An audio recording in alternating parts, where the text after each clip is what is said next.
Whitlock and Wiley, joined by D'Angelo Hall and Sean Merriman. It's time for That Dude's Dudes. Marcellus, what you got? I got some love for the big uglies out there in the trenches, you know, the stars of the team who don't get enough shine. So let's show some love to Whitlock and myself. Let's go with the Dat Dudes of the week. Number 3, we're going to go with the Chicago Bears linebacker Leonard Floyd. Bears lost to the Eagles, we all know. 3 tackles, 1 sack right here. Leonard Floyd bounces off Jason Peters and gets to Nick Foles for the sack and the celebration. Now, Jason Peters is looking inside at the snap. Uh-oh, that's not good because you're on the road. We get that. But then they get to their set point. As you can see, Jason Peters feeling good about himself. A little square, but hey, we still got it a good set point. Now, Jason Peters continues to do some work with an expectation of his quarterback, Nick Foles. I know what you know what to do. You see that lane right there? Please step up in there. The real Nick Foles, please step up. But he does not. So now Jason Peters like, man, what you doing, dog? Carson Wentz anyone. But no, he forgets that he has to continue on the block no matter what Nick Foles does, and now it's time to ride that horse. It's time to get up on that horse, buck that pony, and bring him down to the ground safe and sound. No issue there. Leonard Floyd, our third That Dude of the week. Now let's go to my team, the Chargers. Number 2, defensive end Melvin Ingram. Ball Number 2? Number 2, lightning strikes. I'm going to tell you why. You can see Melvin Ingram here had a monster game, 7 tackles, 2 sacks. He used a quick spin move to get to Lamar Jackson for the sack. And I need that thing and let the boy know that Chargers. Melvin Ingram right here uses the quick spin move to get Lamar Jackson. Oh, when you stab and punch me, please put it in the proper position. If not, I will use that against you and put my power leg down and position myself for some lightning to hit it. And then I'm about to spin up out of that. Use all your leverage against you because you had a bad stab move. You see Melvin Ingram right there. Textbook, as Tupac would say, picture perfect. I'll make a perfect picture. He is hitting that boy with every level of the textbook on the spin move. Now you can see right here, they get into a little huddle. To each other. That's so sweet. Hey, help me out, dog. Let me know. How we going to block Melvin Ingram? Are we not? Oh, okay. Now we try to recover. Melvin Ingram hits him with the dead arm. Dead arm means just twist the upper body, give him nothing to hit, no leverage, no contact point. Lamar Jackson take that. Melvin Ingram, high step, L.A. Chargers. Melvin Ingram, number 2. That dude You can teach him that lights out move. It's coming this week. There it is. Now let's go with number 1, Whitlock. Colts, offensive guard, Quentin Nelson. Clown suit Clowney. Boy, he's about to hit him. Now, we know he's first-team All-Pro and Pro Bowler as a rookie. Nickname Earl Grey. Y'all figure that out. I love that nickname. It's amazing. J.J. Watt does well to leap and swat Andrew Luck's pass, but let's rewind and show you what really happened. Y'all watch what Quentin Nelson in there doing? Finish him. Whitlock and me wrestling over this pork chop. Let's see how this goes down. Oh, you try to hit him with the college silky swim, we call it. This is the danger of doing a swim move. If it doesn't clear, oh my God, you're going to get put in ICU. And Quentin Nelson's like, thank you, helmet, for blocking that swim move. So now he has him in this position. No leverage, Davian Clowney. Defibrillators are out. Rampart, code blue. Oh my God, Quentin Nelson. Hey, this is athleticism. That leg is dangling, but his eyes are big. They bug-eyed because he knows what's about to happen. Clown suit, Clowney. He is about to get him, and Quentin Nelson will finish this.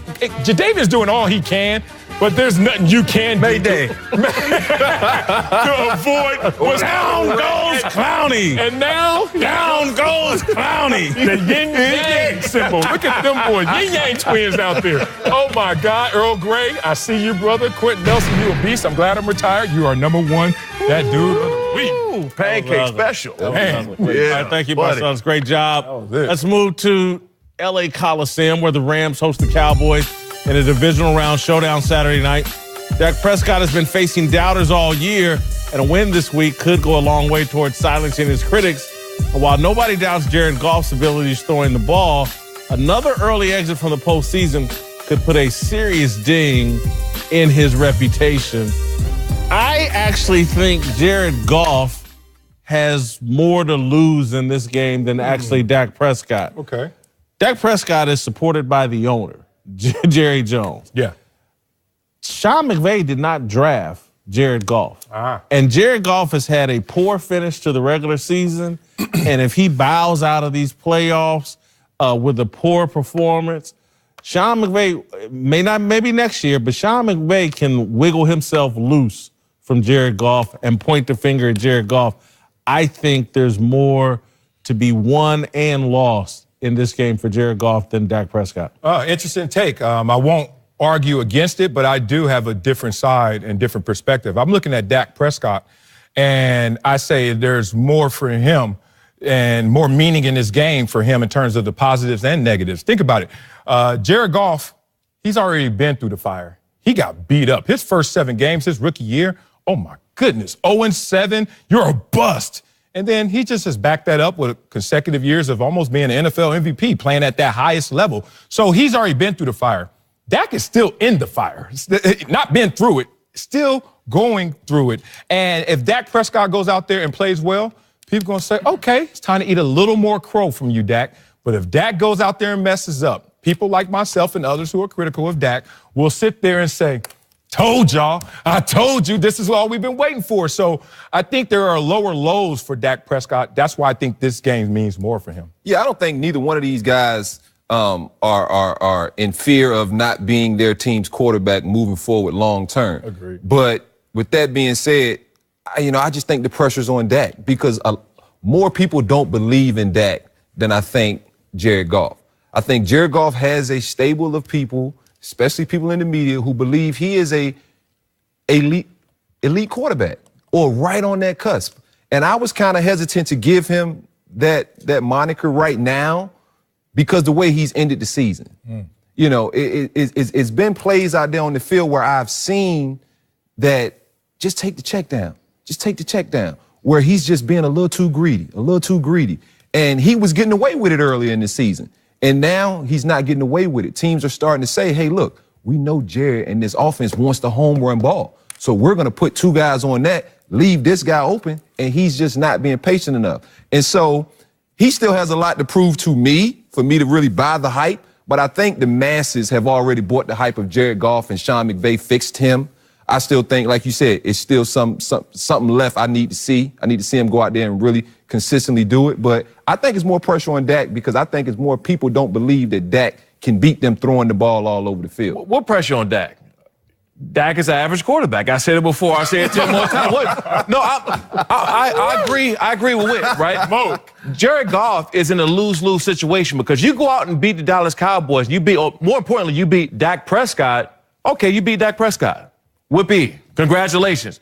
You lose to him, whoopee, congratulations, because you know Dak Prescott is not going to win and lose the game for the Dallas Cowboys. It's going to be because of everybody else. It's going to be because of that defense. It's going to be because Amari Cooper came out and made some spectacular plays. It's going to be because the coach went out there and called some spectacular plays.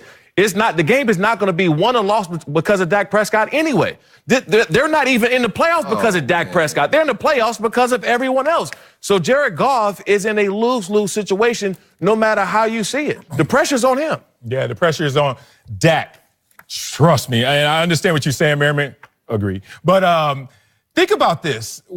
Anyone who has criticism of Jared Goff has to remember what happened this year and really dive into the details. It's as simple as this. Cooper Kupp. Yeah. Roommate, best friend, security blanket, safety valve goes down in the Seattle game. What happens to now? You look at Jared Goff, he stops taking the short intermediate route, which Cooper Kupp loved that real estate. Yeah. And all of a sudden he just started going over top because he's trying to compensate.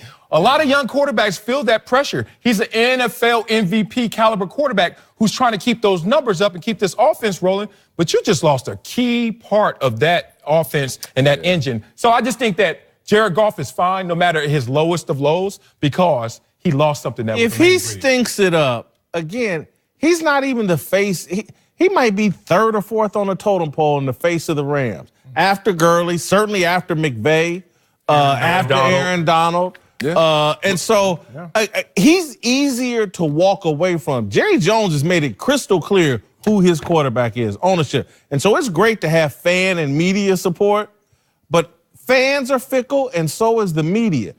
Jared Goff goes out here and stinks it up, and they don't play well. Trust me, we're going to be on this show lighting a fire under his rear end. But we've seen Jared, too, come out and say, hey, this guy's going to be here. He's going to be here. He's going to be here. And then the guy's cut next season. And so, Jared can love him up all he want. You're right. I mean, I feel like you're right that Dak's not going anywhere. But, I mean, we've seen Jared backtrack before. And so I'm living proof. We shall see. One and done. Get him up out of here. Coming up, the controversy around the Steelers just keeps on growing. But is Mike Tomlin really the one to fix it? We put on our thinking caps. Next!